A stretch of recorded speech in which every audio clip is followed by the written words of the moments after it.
If you are getting a P015D error code, this video is going to show you 2 practical solutions to fix the error code at home.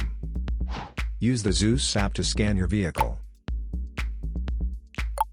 and see the error code P015D.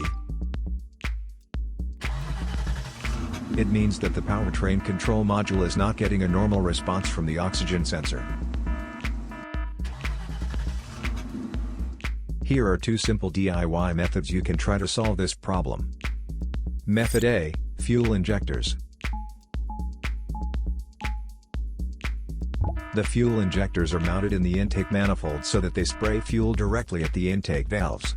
Inspect the leaking fuel injectors on the fuel rail. Carefully remove the fuel injector. Make sure the new injector has new seals, and never use the old seals over. When you change the fuel injectors, change them all as a set, otherwise the engine will run unevenly. In order to prevent leaking, get some gasoline, put it in a cup, and then dip the new fuel injector into it. So the seals may get wet with gasoline, and it will go in and won't leak.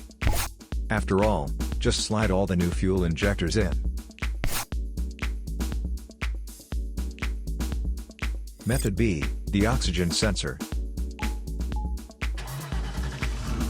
This oxygen sensor is located right after the catalytic converter. Bank 2 is on the side with the cylinder number 2. Sensor number 1 is usually the one in the exhaust manifold. Visually check the oxygen sensor's electrical connections, wire harness, and metal tabs for any damages. If the damages are found, then replace the oxygen sensor.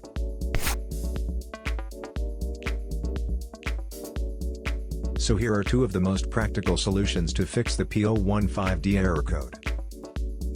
After the repair, you can now use the Zeus app to clear the error code.